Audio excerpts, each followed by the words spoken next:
यहां पर श्री बलराम दास जी को सेवा मिली है ठाकुर जी के सामने सेवा गायन करने की, और इतने वर्ष बीत गए ठाकुर जी के आगे आगे गाते गाते, फिर भी उनकी स्वेच्छा प्रकट हो गई कि अब वो ठाकुर जी की जगह उस वैश्या को रिझाने के लिए गाते हैं, और वो भी ठाकुर जी के सामने, वो भी लाइट जला के ठाकुर जी के सामने ही कर रहे हो, तो दंड भी फिर वैसा ही मिलेगा। ठाकुर जी के सामने जब आप कुछ अनीत कृत्य करते हो, उनके संरक्षण में रह करके कुछ करते हैं ना, तो फिर ठाकुर जी करने देते हैं और जितना हो सके व्यवस्थित होने देते हैं, अंत में पकड़ते हैं फिर। तो बलराम दास जी जैसा जैसा चाह रहे थे वैसा वैसा सब हो रहा था। रोज गाना चाहते, वो रोज आ जाती। गाने के बाद उनका मन होता इससे बैठ के थोड़ी बात करूं, तो वो बाहर प्रतीक्षा करती हुई मिलती, उससे बैठ के बात करते, कभी भोजन करते, कभी संग घूमने जाते। नाम था, वो वैश्या थी, नगर वैश्या थी। अब तो बलराम दास जी का ये रूप हो गया कि अब वो आती थी तभी स्वयं आते थे, वो जाती थी तो खुद का भी मन जगन्नाथ जी के सामने लगता नहीं था। जैसे ही वो गई तो फिर उनको रोता था, अपने सब पत्र पुष्प सब इकट्ठे करते और ये भी चलते बनते।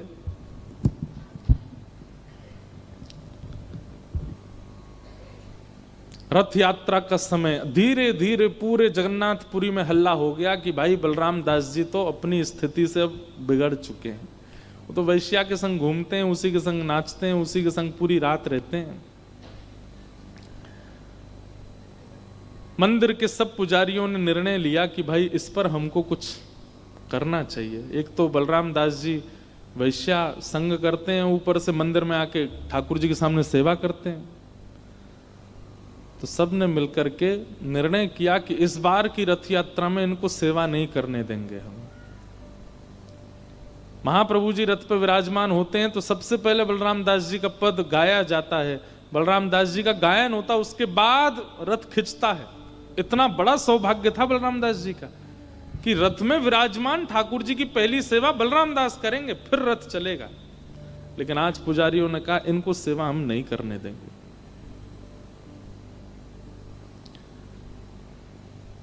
रात भर वैश्या का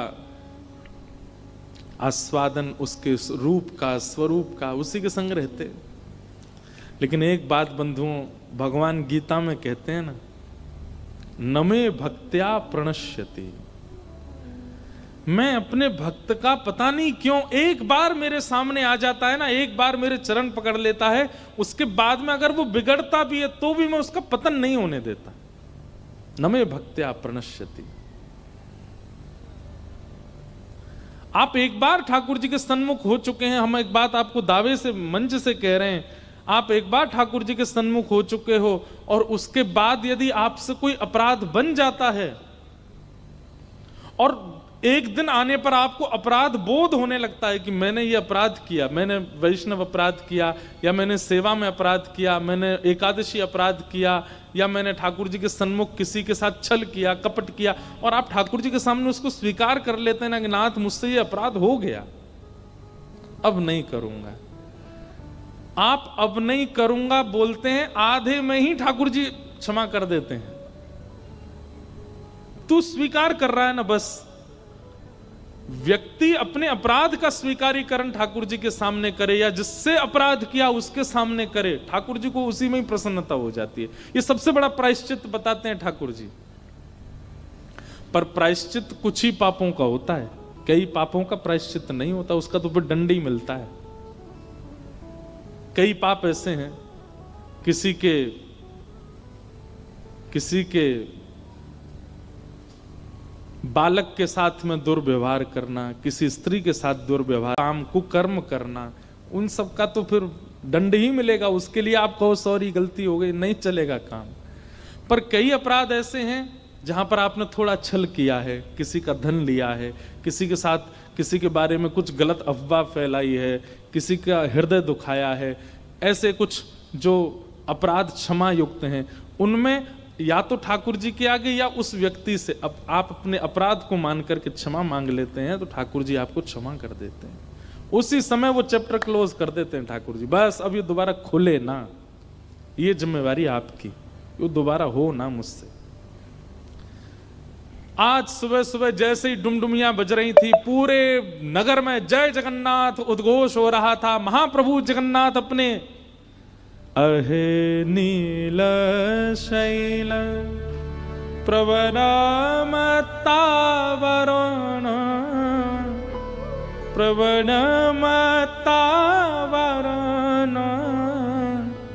मुआरत नलिनी बनकु कर दलन आहे नील शैल। कहे साल बेग हीन जाति रे यवन। उड़िया भाषा में ये पद है। जब महाप्रभु जगन्नाथ जी रथ यात्रा के लिए आते, मेरे रोंगटे खड़े होते हैं जब मैं ये भाव गाता हूं। साल बेग जो कि एक मुस्लिम का बेटा है, कोसों दूर बैठ करके महाप्रभु जगन्नाथ जी की स्तुति गाता है, और उसकी स्तुति सुनकर के महाप्रभु जगन्नाथ जी का रथ रुक जाता है। क्यों? क्योंकि उसके माता पिता उसको रथ यात्रा में जाने नहीं देते। उसने जीवन में कभी जगन्नाथ जी का दर्शन नहीं किया, केवल सुना है। आज वो कोसों दूर अपनी छत पर बैठ करके गाता है, कहे साल बेग हीन जाति रे यवन। कहे साल बेग हीन जाति रे यवन। श्रीरंगा चरण तले उद्धरिल जवन अहे नील शैल।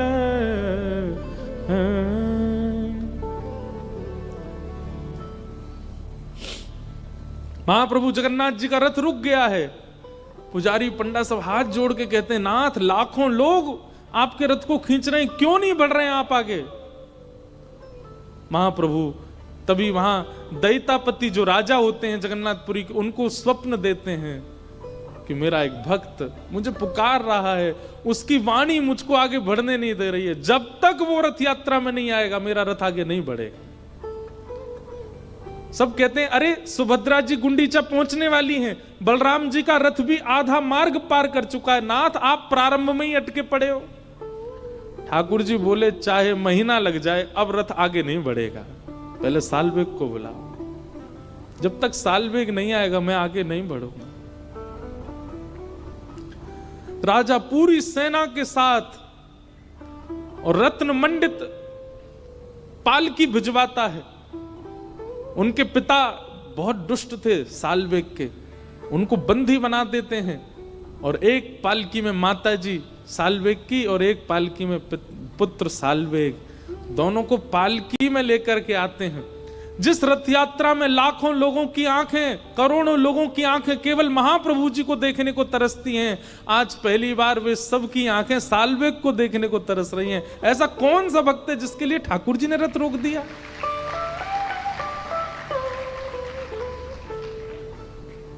और सालवेग की स्थिति रो रहा है, मैंने ऐसा कौन सा पुण्य किया, मेरे लिए पालकी भेजी महाप्रभु जगन्नाथ ने।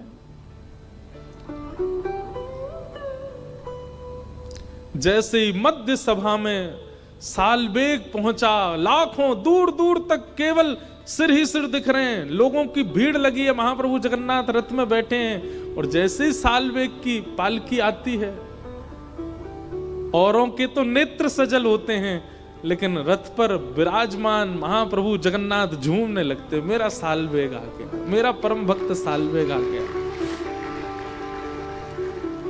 ठाकुर जी पुजारियों को कहते हैं, मुझसे सहन नहीं हो रहा है, इसको जल्दी उतार करके रथ के ऊपर चढ़ाओ और मेरे हृदय से लगा दो, मैं इसका आलिंगन करना चाहता हूं। पुजारी कहते हैं, भगवान इस रथ पर चढ़ने का अधिकार केवल पंडा पुजारियों का है। ठाकुर जी कहते हैं, अरे तू अभी भी यही विचार करता है, अरे सालवेग मेरा है, इसको लेके आओ ऊपर। अपने जीवन में पहली बार दर्शन किया है साल्वेग। गए सामने महाप्रभु जगन्नाथ अपने दोनों भुजा मानो साल्वेग के लिए पसार रखी है, इसको मेरे हृदय से लगाओ। साल्वेग स्थिति, वो स्वयं ना चल पा रहा है ना हिल पा रहा है, सब उठा करके उसको चला रहे हैं और उसकी भुजाएं खोल के महाप्रभु जगन्नाथ से मानो जैसे जबरदस्ती ठाकुर जी ही सब क्रिया साल्वेग से करा रहे हैं। और जैसे ही साल्वेग अंक में भरता है महाप्रभु जगन्नाथ को, दारू ब्रह्म जगन्नाथ जी के नेत्रों से अश्रु गिरने लगते।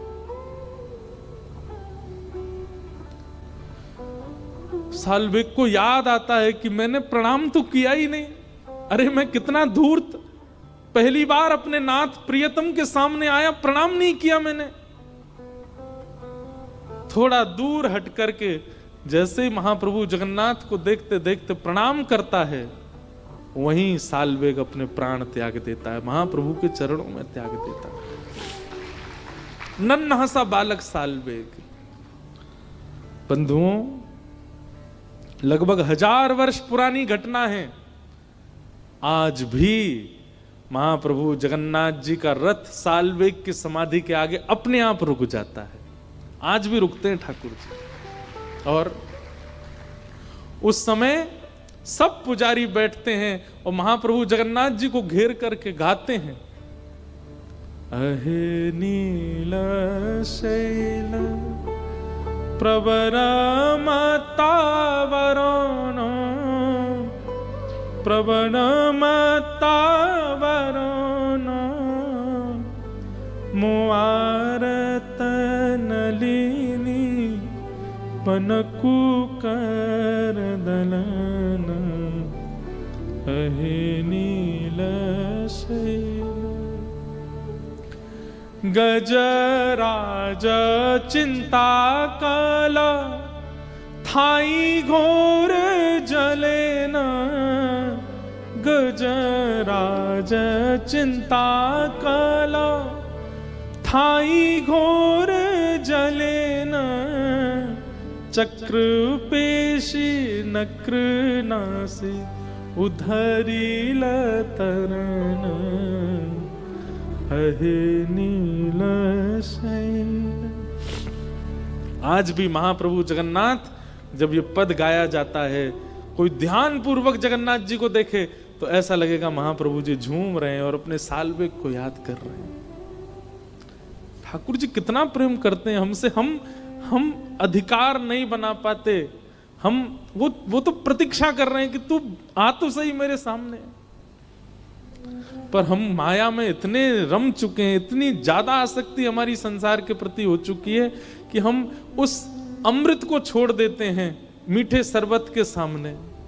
ये संसार का शरबत हमको अच्छा लगता है, वो अमृत ऐसा प्रेम ठाकुर जी बरसाने को तैयार बैठे, वो हम कर ही नहीं पाते।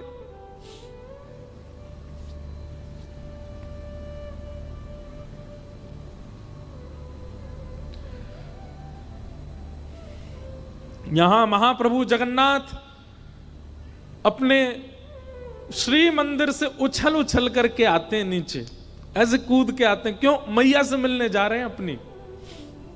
इंद्रद्युम्न राजा और उसकी पत्नी गुंडीचा, इन दोनों ने भगवान से प्रार्थना की थी, हे नाथ हमारी मनवांछित इच्छा पूरी करो। भगवान बोले अपने मन में सोच लो तुम्हें क्या चाहिए। तो इंद्रद्युम्न राजा तो मांगता है कि मुझे संतान ना हो। क्यों? मैं जितनी आपकी सेवा करता हूं मुझे संशय है कि मेरे बालक आपकी सेवा करेंगे कि नहीं, इसलिए नाथ मेरा वंश ना बढ़े आगे। और बगल में बैठी गुंडीचा मन में सोचते हैं, हे नाथ मुझे एक पुत्र रत्न की प्राप्ति हो जाए। महाप्रभु जगन्नाथ कहते हैं भैया तुम दोनों पति पत्नी अलग अलग वरदान मांग रहे हो और बिल्कुल विपरीत वरदान मांग। इंद्रद्युम्न अपनी पत्नी से कहते हैं तुमने क्या मांगा महाप्रभु से? बोले पहले तुम बताओ तुमने क्या मांगा। बोले मैंने तो ये मांगा कि हमारे संतान ही ना हो। पत्नी बोली ये क्यों मांगा? अरे हम जितनी सेवा करते हैं, हम जितना प्रेम करते हैं जगन्नाथ जी से, कहीं हमारे बालकों ने उतना प्रेम नहीं किया तो फिर हम कहीं वैकुंठ में, स्वर्ग में, नरक में कहीं भी होंगे, हमको बहुत कष्ट होगा कि देखो हमारे संतान सेवा नहीं कर रहे। वो कष्ट मुझसे सहन नहीं होगा क्योंकि उस बालक पे मेरा नाम चढ़ेगा। इंद्रद्युम्न का नाती है, इंद्रद्युम्न का बेटा है, सेवा ही नहीं करता जगन्नाथ जी की। पत्नी बोली मैंने तो फिर ये मांगा है कि हमें पुत्र रत्न मिले। तो इंद्रद्युम्न लड़ने लगा, तुमने पुत्र क्यों मांगा ठाकुर जी से? जगन्नाथ जी बोले तुम दोनों मत लड़ो, यहां संशय में तो मैं आ गया हूं, समाधान की जरूरत मुझको है, तुम दोनों क्यों लड़ रहे हो? नहीं नहीं प्रभु, मेरी पत्नी नहीं चाहती पुत्र। क्यों नहीं चाहती? मैं तो चाहती हूं, इनको आप चाहे जो दो, मुझे तो पुत्र चाहिए। भगवान बोले ये कैसे संभव होगा? पति संतान चाहता नहीं, पत्नी चाहती है, कैसे संभव होगा? ठाकुर जी फंस गए बीच में। तभी भगवान कहते हैं अब तो एक ही उपाय है। बोले क्या? इनको पुत्र चाहिए नहीं और तुमको पुत्र चाहिए मैया, तो फिर एक काम होगा। क्या? मैं ही आपका पुत्र बन जाता, मैं ही आपका पुत्र बन जाता हूं मैया। पूरा विश्व मुझे जगन्नाथ कहेगा, पूरा विश्व मेरे सामने दंडवत करेगा। विश्व कल्याण के लिए मैं साल भर तो यहीं मंदिर में ही रहूंगा, लेकिन अपने जन्म दिवस के 15 दिन बाद मैं रथ में बैठ करके आऊंगा मां आपके पास। पूरा विश्व मेरे चरणों में प्रणाम करेगा, पर मैं अपनी मां की गोद में खेलने जाऊंगा।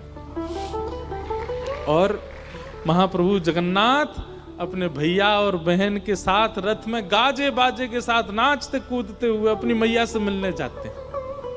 ऐसा कहते हैं कि श्री मंदिर में जगन्नाथ जी का दर्शन जितना पुण्य देता है, उससे करोड़ गुना ज्यादा पुण्य श्री जगन्नाथ जी जब गुंडीचा में विराजते हैं, वहां उनका दर्शन करने का पुण्य, उसका पुण्य का एक अंश ऐसा है कि फिर दोबारा जन्म नहीं लेना पड़ता। ऐसा वो ठाकुर जी की जन्म वेदी है। महाप्रभु जगन्नाथ जी का रूप वहीं निर्मित हुआ है, गुंडीचा में। चरित्र तो बलराम दास जी का चल रहा था, पता नहीं हम कहां कहां घूम आए। महाप्रभु जगन्नाथ जी आज जैसे ही रथ पर बैठे, हल्ला होने लगा, अरे बलराम दास को बुलाइए, उसके पद के बाद ही रथ यात्रा होती है। पुजारियों ने कहा नहीं, आज बलराम दास पद सेवा नहीं करेगा और आज के बाद कभी नहीं करेगा। सुबह सुबह जय घोष और डुमडुमियां बज रही थीं। यहां बलराम दास जी का मन हुआ, अरे आज तो रथ यात्रा का दिन है, आज तो महाप्रभु जगन्नाथ रथ में विराजेंगे, मेरी पद सेवा होती है, उसके बाद ही रथ चलता है, और मैं यहां काम आतुर होकर के विषय भोगों में पड़ा हूं। मैं यहां एक स्त्री के चक्कर में पूरी रात पूरा दिन यहीं बैठा रहता हूं, काम में लोलुप्त होकर के ठाकुर जी की सेवा छोड़ रहा हूं।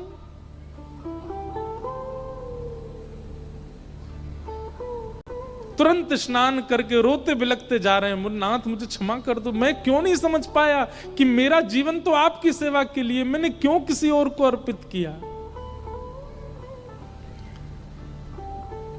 जैसे ही पहुंचे जगन्नाथ महाप्रभु के रथ के सामने, पुजारियों ने कहा धक्का दो, इसको दूर करो, ये दर्शन का भी अधिकारी नहीं है, वैश्यागमन करता है।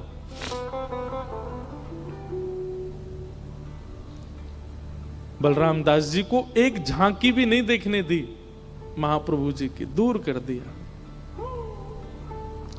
मुझे देखने तो दो, मैं सेवा नहीं करूंगा, दर्शन तो करने दो मेरे महाप्रभु का। बोले तू उसका भी अधिकारी नहीं है, जा उसी के दर्शन कर जिसके पास रहता है।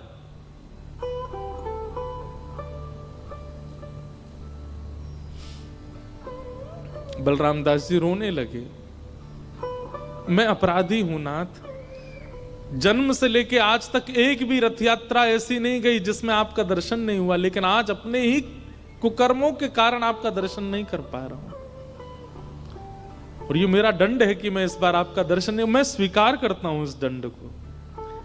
और बलराम दास जी चले गए वहां से, समुद्र के तट पर जाकर के रोने लगे, और बार बार मानो समुद्र सागर से कह रहे हैं कि एक ऐसी लहर लाइए, मुझे ले जाइए, मैं जीवित नहीं रहना चाहता।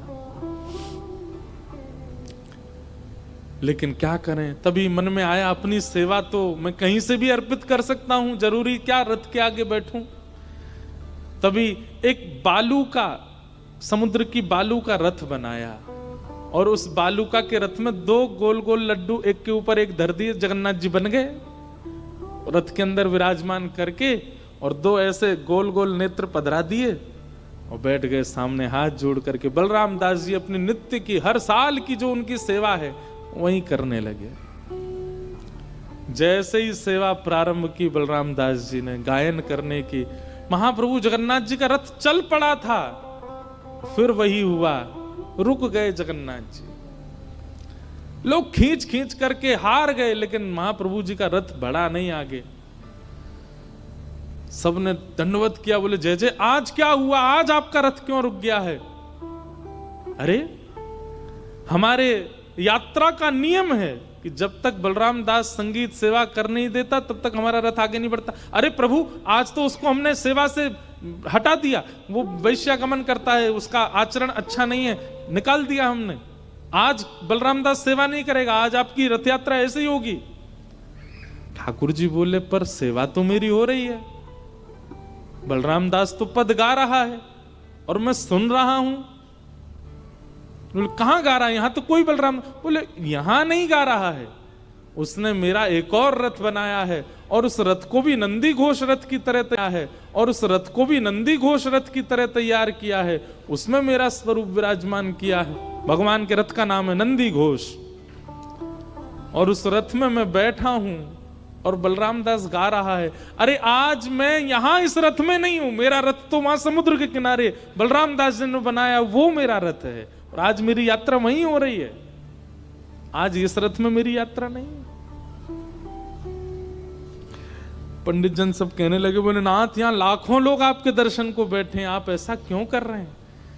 बोले भैया, यदि चाहते हो कि ये रथ यात्रा आगे बढ़े तो जाओ और बलराम दास को लेकर के आओ, और उससे कहो जो बालुका के उसने जगन्नाथ बनाए हैं ना, मेरा अंश उन्हीं में बैठा है, उनको लेके आवे, और उनको ला करके जब इस रथ पर विराजमान करेगा और यहां बैठ के जब वो मेरी सेवा करेगा, तभी ये रथ आगे बढ़ेगा, नहीं तो नहीं बढ़ेगा। पुजारी जी बोले जय हो भगवान, जिसको पूरा विश्व दुत्कार देता है उसको आप स्वीकार करते हो। भगवान कहते हैं नमे भक्त्या प्रणश्यति, वो मेरा भक्त है, उससे गलती हो गई, लेकिन वो गलती स्वीकार करता है, मेरा स्वभाव है उसको क्षमा करना है। नित्य प्रिया है, नित्य प्रिया मतलब नित्य अर्धांगिनी है। व्यवहारिक रूप से, शास्त्रीय रूप से, प्रामाणिक रूप से लक्ष्मी ठाकुर जी की ही है। लक्ष्मी का व्यय करने वाले, आप सबको आवाज आ रही है हमारी? हाँ, ध्यान से सुनो। लक्ष्मी का व्यय करने वाले 3 प्रकार के लोग होते हैं, बहुत ध्यान से सुनना। उत्तम, मध्यम और अधम। उत्तम व्यक्ति जो होता है वो लक्ष्मी को अपनी मां मानता है, लक्ष्मी के प्रति मां की बुद्धि रखता है। मध्यम व्यक्ति जो है वो लक्ष्मी के प्रति पुत्री की भावना रखता है, ये मेरी पुत्री है। और अधम व्यक्ति जो होता है वो लक्ष्मी के प्रति पत्नी की भावना रखता है, ये मेरी है। इसलिए आप जिस नगरी में रहते हैं, ये मां लक्ष्मी की भूमि है, मां लक्ष्मी की नगरी है। ये 3 भावनाएं हैं, प्रयास कीजिएगा तीसरी वाली कभी चित्त में ना आवे। लक्ष्मी पत्नी केवल और केवल नाथ की है, आपकी कभी नहीं हो सकती। लक्ष्मी का मतलब आप दूसरे वे में धन को ही समझा कीजिए। हमारे शास्त्रों में और हमारे सनातन धर्म में धन को ही लक्ष्मी माना गया है। तो प्रयास कीजिएगा कि तीसरी वाली भावना कभी ना बने। वो आपकी पत्नी कभी नहीं हो सकती। आपके अंदर कभी कभी ऐसी भावना आ जाती है, हमने मेहनत करके कमाया, हमने खून पसीना एक करके कमाया, हमने परिश्रम करके कमाया, हम भोगेंगे। इतना पैसा कमाया है, इससे हम ये बनाएंगे, ये खाएंगे, ऐसा पहनेंगे, ऐसा पिएंगे, इसके साथ घूमेंगे, उसके साथ घूमेंगे, यहां उड़ाएंगे, वहां उड़ाएंगे। इस प्रकार से लक्ष्मी अति होने पर उसका अपने उपभोग के लिए, अपने ऐशो आरामों के लिए बहुत ज्यादा खर्च करना, ये एक प्रकार से तीसरी प्रवृत्ति है, अधम। पत्नी मत मानिए, वो आपने उसको बहुत मेहनत करके प्राप्त किया, वो कृपा करने के लिए आपके पास आई है, आपके भोगों की पूर्ति के लिए नहीं। दूसरा है मध्यम। मध्यम व्यक्ति लक्ष्मी को अपनी पुत्री मानता है। पिता और पुत्री का संबंध कैसा होता है? जैसे ही पुत्री की आयु बढ़ने लगती है और पुत्री एक आयु में आ जाती है तो पिता को चिंता होने लगती है, क्या अब इसका ब्याह करना है, अब इसके लिए सुयोग वर ढूंढना है, अब इसका मुझे अच्छे वर के हाथ कन्यादान करना है। लेकिन यहां पर एक नियम है, सांसारिक जो हमारी वैसी बेटियां हैं उनका तो हम ब्याह सुंदर वर से करेंगे, पढ़े लिखे से करेंगे, धनवान से करेंगे, अच्छे व्यक्ति से करेंगे, पर लक्ष्मी का तो फिक्स है, इनका ब्याह केवल एक से ही होता है। किससे? किससे? जोर से बोलो। नारायण से। और नारायण कौन है? श्री कृष्ण। नारायण कौन है? श्री विठ्ठल। नारायण कौन है? तिरुपति। नारायण कौन है? राधा रमण। नारायण कौन है? श्री बिहारी जी। तो दूसरी स्थिति रखने वाला लक्ष्मी के प्रति जो व्यक्ति है उसको लक्ष्मी के प्रति पुत्री का भाव रखना चाहिए। और पुत्री जैसे ही बढ़े, मतलब धन बढ़े, घर में लगे कि अब हमारा व्यापार वर्धन हो रहा है, धन की आमदनी खूब हो रही है, तो अब धीरे धीरे उसका चिंता होनी चाहिए कि अब क्या करें। अधम व्यक्ति जो होगा वो तो भोगेगा, वो तो उससे खाएगा, कभी मांस खाएगा, कभी मदिरा पिएगा, कभी परस्त्री संग करेगा, कभी कहीं जाएगा, कभी कुछ करेगा। पर मध्यम व्यक्ति की चिंता कैसे बढ़ती है? लक्ष्मी बढ़ने पर वो सोचता अब इसका ब्याह करना चाहिए। और ब्याह कैसे होता है लक्ष्मी का? आप तीर्थ में जाते हैं तो कोल्हापुर से तीर्थ तक जाने में जो आपका धन व्यय होता है वो आपकी लक्ष्मी का ब्याह हो रहा है ठाकुर जी से। तीर्थ में जाकर के जो आप दान कर रहे हो, जो आप पुण्य कर रहे हो, जो ब्राह्मणों की सेवा कर रहे हो, संतों की सेवा कर रहे हो, असहाय बालकों की शिक्षा की सेवा कर रहे हो, असहाय बहनों के ब्याह की सेवा कर रहे हो,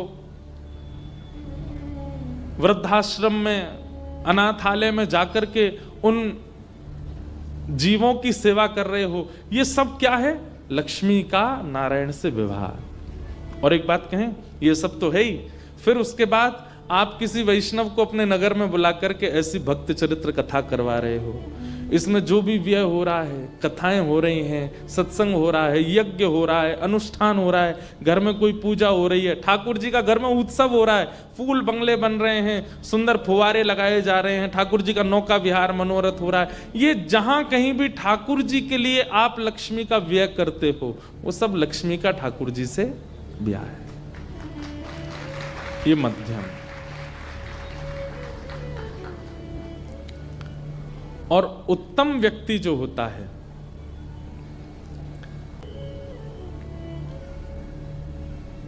थोड़ी सी वो हुई है आगे पीछे, उत्तम व्यक्ति जो है वो पुत्री मानता है, मध्यम व्यक्ति जो है वो मां मानता है। तो अभी जब हमने बात सुनी, ये उत्तम व्यक्ति का लक्षण है। उत्तम व्यक्ति पुत्री मान करके बढ़ने पर ब्याह करता। मध्यम क्या करता है? मध्यम व्यक्ति मां मानता है। और बालक का भाव मां के प्रति कैसा होता है? ये मेरी हैं, ये किसी और को गोद में ना लें, ये बस मेरे पास ही रहें।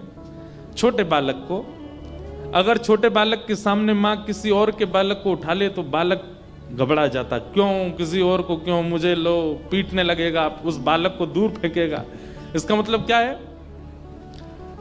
मध्यम व्यक्ति जो है वो लक्ष्मी का व्यय अपने कल्याण के लिए करता है। करता तो है धार्मिक अनुष्ठानों में, लेकिन उसका मतलब उसका भाव कैसा होता है? मैं कथा करा लूं, घर में ही करा लूं, ज्यादा लोग नहीं आवे, मैं सुन लूं, मेरे घर वाले सुन ले, बस यज्ञ अनुष्ठान हो जाए, गुपचुप हो जाए, किसी को पता चलना नहीं चाहिए, ऐसे करा दो।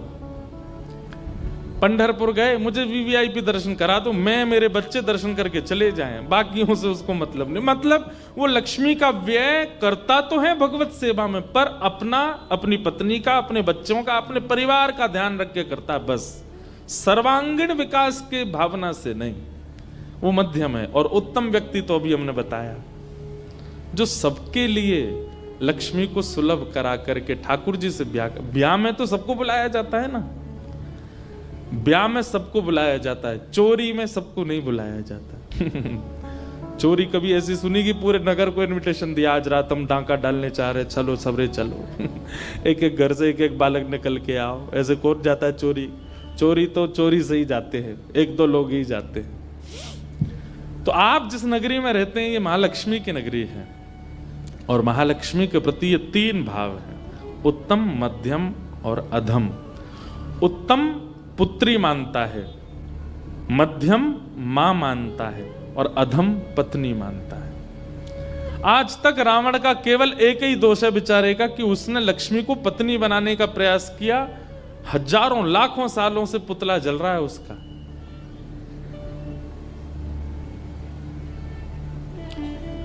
किसी ने प्रश्न किया कि महाराज रावण ने तो सीता जी का स्पर्श भी नहीं किया था, उसका तो हम पुतला जलाते हैं, और दुर्योधन ने तो चीरहरण तक किया था द्रौपदी का, उसका हम कुछ भी नहीं करते। दुर्योधन ने चीरहरण किया, ठाकुर जी ने दुर्योधन को जो दंड देना चाहिए था वो दिया, लेकिन रावण ने पत्नी बनाने का प्रयास किया सीता जी को। उसकी भावना यही थी, वो रोज आकर के यही कहता था, राम को भूल जाओ, मुझसे ब्याह करो, मेरे से विवाह करो, मैं तुम्हें अपनी अर्धांगिनी बनाना चाहता हूं, लंका की तुमको महारानी बनाना चाहता हूं। लक्ष्मी को उसके नाथ से दूर करके अपना स्वामित्व अधिकार उस पर डालना, ये जघन्य पाप है, और उस पाप का आज तक दंड भोग रहा है रावण। आज भी दशहरा के दिन जलाया जाता है। इसलिए लक्ष्मी को या तो मां मानो या फिर पुत्री मानो। अभी तक तो आप मां ही मानते होंगे, एक बार मेरे कहे से लाली मान के दर्शन करो। ये लाली हैं, ये छोटी सी लाली हैं, और हम इनके पिता हैं। हमें चाहिए कि इनका और इनके पति का, इनके होने वाले वर यानी पंडरीनाथ का मिलन हो। कभी कभी आप लोग पंढरपुर जाते हैं तो कुछ सामग्री लक्ष्मी जी से स्पर्श करा के ले जाया करो, वहां जाके अर्पित किया करो। कभी कभी पंढरपुर से जब यहाँ आते हैं तो ठाकुर जी की चढ़ोत्री माला ला करके लक्ष्मी जी को प्रदान किया करो। धन का व्यय भी एक दूसरे के भाव से इसी प्रकार से किया करो। ये तभी कर सकते हो जब पुत्री भाव रखोगे। अच्छा एक बात, लक्ष्मी जी को अगर मां मानोगे तो पंडरीनाथ आपके कौन हुए? कौन हुए? पिताजी हुए। और लक्ष्मी जी अगर लाली हुई तो पंडरीनाथ आपके कौन हुए? अरे हाँ, लाला जमाई कौन हुए? पंडरीनाथ आपके दामाद हुए। आप जाकर के उनको दामाद जी बोल सकते हो। अगर आप लक्ष्मी जी को लाली बोलोगे तो पंढरपुर जाकर के श्री पंडरीनाथ जी को बोल सकते हो ये हमारे दामाद जी हैं।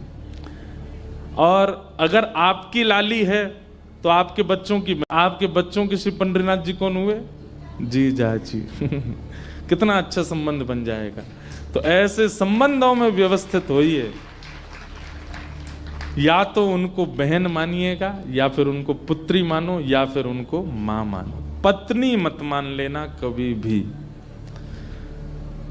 आप बोलोगे हमने कभी माना नहीं, पर आप धन को जो आपकी जेब में रखा उसके प्रति तो यही भावना रखते हो, मेरा है, मैं इसको भोगूंगा। यही तो है पत्नी की भावना। नहीं, अपने उपयोग में लेना है, पर ठाकुर जी के निवेदित होकर के लेना। उसका बहुत ज्यादा उपभोग मत कीजिए, नहीं तो वो भोग दृष्टि मानी जाएगी, वो भी एक प्रकार का पाप है। ऐसी लक्ष्मी जी की ये पावन नगरी है। हम तो अभी नवरात्रि में भुसावल थे, महाराष्ट्र। वहां कथा हुई, 9 दिन तक अनुष्ठान चला, और 9 दिन का अनुष्ठान का फल हमको मिला कि इससे बढ़िया फल और किसी को नवरात्रि में नहीं मिला होगा। 9 दिन भगवती की आराधना करी और भगवती ने अपने नगर में कथा कहने ही बुला लिया, यहाँ आओ कथा सुनाओ हमको। तो ये सौभाग्य है। ठाकुर जी के भक्तों के चरित्र सुनेंगे। इस कथा के जो मुख्य यजमान हैं वो हमारे पूज्य महाराज जी विराजमान हैं मंच पर, जिनके कृपा प्रसाद से ही आप सब लोग यहाँ ये कथा का, देखो यजमान और श्रोता साथ साथ ही बैठे। महाराज जी यजमान हैं और पंडरीनाथ भगवान इस कथा के श्रोता हैं। हमारे पूज्य पिताजी महाराज सन 94 में उल्लासनगर गए थे पूज्य महाराज जी के वहाँ कथा सुनाने के लिए, और तब से उल्लासनगर का जिक्र होता रहता था कथा में। हमें भी पिछले 3 वर्षों से उल्लासनगर जाने का अवसर मिल रहा है, और मैं तीनों वर्षों से महाराज जी के स्थान पर जाता हूँ, वहाँ दर्शन करके आते हैं। और महाराज जी के हम तो भाव भी गाते हैं कथा में, यहाँ पर भी गाएंगे, सुनाएंगे कुछ कुछ भाव। अजवाट वेंदे वेंदे गोपाल मिलियो मिलियो, अजवाट वेंदे वेंदे गोपाल मिलियो मिलियो। अजवाट, मैंने तो इसका हिंदी और लिख रहा हूं मैं, क्योंकि सिंधी कई बार समझ नहीं आती लोगों को। अजराह चलते चलते गोपाल मिलियो मिलियो, अजराह चलते चलते गोपाल मिलियो मिलियो। ओ अज भाग्य असांजा जाग्या, अज भाग्य असांजा जाग्या। ओ अज भाग्य हमारा जागा, अज भाग्य हमारा जागा। ओ नंदलाल मिलियो मिलियो, अजवाट वेंदे वेंदे गोपाल मिलियो मिलियो, अजवाट वेंदे वेंदे गोपाल मिलियो मिलियो। अजवाट वेंदे वेंदे गोपाल मिलियो मिलियो, अजवाट वेंदे वेंदे गोपाल मिलियो मिलियो। ओ अजवाट वेंदे वेंदे गोपाल मिलियो मिलियो, अजवाट वेंदे वेंदे गोपाल मिलियो मिलियो। ऐसे हमारे महाराज जी के सुंदर भाव हैं, वो भी बीच बीच में सुनाते रहेंगे आप सब लोगों को। आइए, आज वैसे तो कथा का समय 6 बजे से है, और वैसे तो क्या है ही है 6 बजे से, पर आप लोग समय से आ जाएंगे तो हम भी समय से आकर के कथा सुनाएंगे। 9 बजे तक कथा का क्रम रहेगा रोज, और नित्य पंढरपुर के भक्त, हमारे ब्रज के भक्त, और जहां कहीं के भी सुंदर भक्तों के भाव आते रहेंगे, सबके बीच में सुनाएंगे। भक्त चरित्र का प्रारंभ करें। बंधुओं, ठाकुर जी का एक स्वरूप है। भक्ति जब अतीत में आपके चित्त में आएगी और ठाकुर जी आपको स्वीकार करने लगेंगे, तो प्रेम में और स्वीकारीकरण का एक नियम होता है कि पहले अपने प्रेमी की परीक्षा ली जाती है। अगर वो भक्ति में परीक्षा आपकी नहीं हुई है तो समझो कि अभी आप ठाकुर जी के भय नहीं। आपने गुरु मंत्र ले लिया, आपका ठाकुर जी के प्रति प्रेम हो गया, और केवल इतना ही चल रहा है, और सुबह शाम दिया बत्ती हो जाती है ठाकुर जी की, महीना में एक बार पंढरपुर वृंदावन चले जाते हो, और इसी से आप संतुष्ट हो। अभी ठाकुर जी ने स्वीकार नहीं किया। ठाकुर जी यदि स्वीकार करेंगे तो स्वीकारीकरण से पहले परीक्षा होगी आपकी, और परीक्षा सांसारिक नहीं। सांसारिक परीक्षाएं तो हमारा प्रारब्ध होता है, जैसे कि बिजनेस में लॉस हो जाना, या परिवार का कोई व्यक्ति बिछड़ जाना, अच्छे संबंधों का टूट जाना, आदि आदि जो भी, ये तो हमारे प्रारब्ध हो सकते हैं। पर कई बार हमारे प्रारब्ध भक्ति में भी अपनी टांग अड़ाने लग जाए, हमारी भक्ति छूटने लग जाए, नाम जब छूटने लग जाए, दर्शन छूटने लग जाए, भाव खत्म होने लग जाए, लोग हमारी भक्ति पर ही प्रश्न चिन्ह उठाने लग जाए। मतलब किसी भी प्रकार से परीक्षा में आपकी भक्ति बीच में फंस जाए, तब समझो कि ये परीक्षा कोई और नहीं, ठाकुर जी ले रहे हैं। और उस समय आपको कैसे रहना है, ये भक्तों से सीखिए। परीक्षा सबकी हुई है। एक भक्त आप मुझे ऐसा बता दीजिएगा, हम 4 दिन में चैलेंज कर रहे हैं, किसी एक ऐसे भक्त का नाम बताइए जिसकी परीक्षा नहीं हुई हो और उसने ठाकुर जी को प्राप्त कर लिया। हम बताएं नाम, मैं और आप। हमारी परीक्षा नहीं हुई है अभी तक। हम परीक्षा कहां हुई है अभी तक? हमसे तो ठाकुर जी कभी कभी नेक टेढ़ी नजर करते हैं, उतने में तो हम कांपने लग जाते हैं।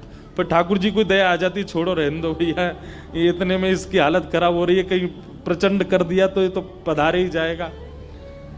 एक दिन डिप्रेशन हो जाए तो अगले दिन तो हम लोग सुसाइड करने की सोचने लग जाते हैं। ठाकुर जी कहते हैं भले आदमी तू खा पी मस्त रहे, नहीं लेनी मुझे परीक्षा।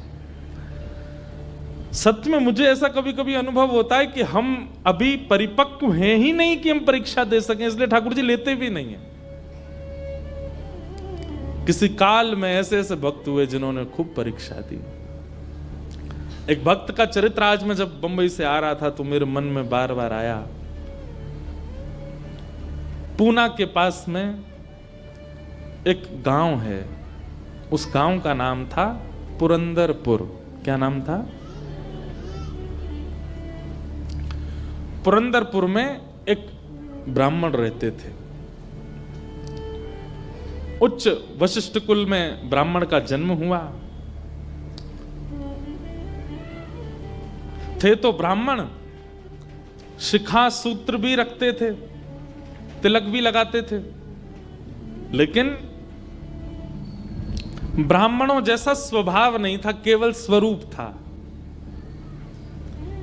एक बात याद रखिएगा, जात पात पूछे नहीं को, हरि को भजे सो हरि को हो। कितनी बार ऐसे ऐसे भक्त हैं जो जाति में भले ही श्रेष्ठ नहीं है, पर ठाकुर जी ने उनको ब्राह्मणों से भी ज्यादा महत्व दिया है। श्री तुकाराम जी महाराज वे ब्राह्मण नहीं थे, पर श्री तुकाराम जी का अभंग सुनकर के छत्रपति श्री शिवाजी महाराज भी उनके सामने हाथ जोड़ करके बैठ जाते थे।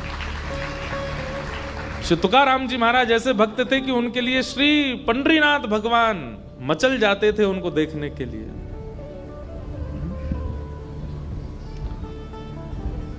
चोखो मेला पंढरपुर के पास भक्त हुए, उनका चरित्र मैंने कहा है। कैसे अद्भुत भक्त, श्रेष्ठ जाति के नहीं थे संसार के लिए, पर ठाकुर जी के लिए। ठाकुर जी